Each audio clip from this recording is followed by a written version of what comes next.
Mutual transfer सरकार ने शिक्षकों का शुरू किया था, लेकिन अचानक से म्यूचुअल ट्रांसफर का भी विकल्प सरकार ने बंद कर दिया, उसका पोर्टल बंद है। तो टीआरई 3 का जल्द से जल्द स्थानांतरण का विकल्प खोला जाए और म्यूचुअल ट्रांसफर हम चाहेंगे कि एक बार माननीय मंत्री कह दें कि म्यूचुअल ट्रांसफर का विकल्प क्यों बंद है। जैसे पूरा होगा इसके बाद ही टीआरई 1 और टीआरई 2 का जैसा उसी प्रक्रिया में हम लोग निश्चित रूप से कर लेंगे।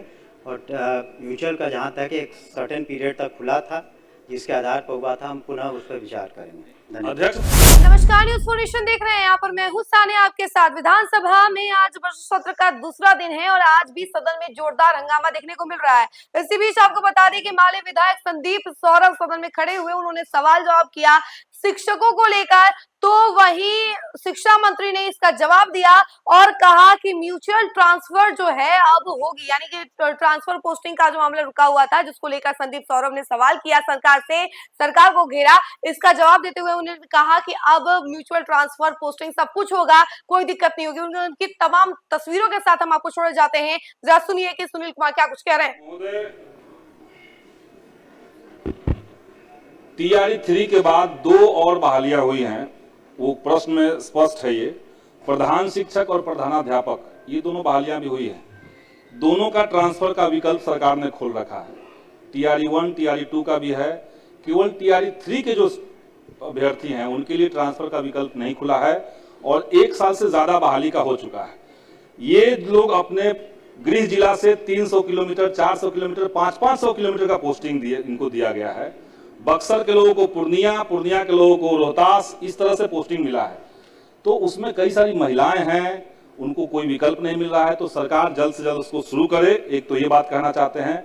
म्यूचुअल ट्रांसफर सरकार ने शिक्षकों का शुरू किया था, लेकिन अचानक से म्यूचुअल ट्रांसफर का भी विकल्प सरकार ने बंद कर दिया, उसका पोर्टल बंद है। तो टीआरई 3 का जल्द से जल्द स्थानांतरण का विकल्प खोला जाए और म्यूचुअल ट्रांसफर हम चाहेंगे कि एक बार माननीय मंत्री कह दें कि म्यूचुअल ट्रांसफर का विकल्प क्यों बंद कर दिया गया। बता दीजिए।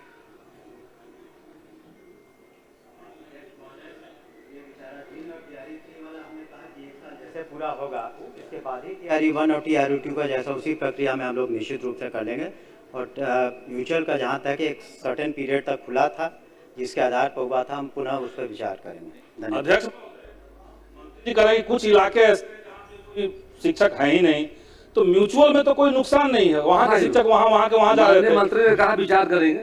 कहाँ विचार करने के लिए कर रहे हैं? म्यूचुअल ट्रांसफर का दोबारा बोल दीजिए, नहीं सुन पाए हैं। नहीं, हमने कहा ना, आपने जो सुझाव दिया है महोदय, हमने उस पर पुनः विचार करेंगे। एक सर्टेन पीरियड के लिए तो खुला ही था म्यूचुअल का, जिसमें सारे हो गए थे। तो आपका जो सुझाव, उस पर हम विचार करेंगे। धन्यवाद।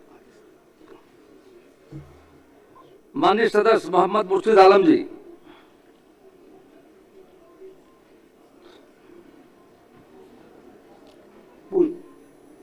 माननीय अध्यक्ष महोदय, आप पूछ लीजिए, जवाब आया है।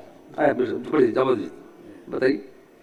जो कि हर डिग्री कॉलेज के संबंध में मैं इससे पूर्व माननीय शिक्षा मंत्री को 16/1 को एक आवेदन दिया था भूमि विवरण के साथ, और माननीय मुख्यमंत्री महोदय जी को भी मैंने 19/1 को भूमि विवरण के साथ आवेदन दिया था। लेकिन जवाब जो आया है वो प्रति आसाम है। मेरा कहना है कि सर, उच्च विद्यालय जो कि हाट में 11 एकड़ 85 डिसमिल जमीन है और उच्च विद्यालय उदा हाट में 13 एकड़ जमीन है सर। यहाँ का प्रस्ताव भी के लिए डीएम साहब को कहा जाए।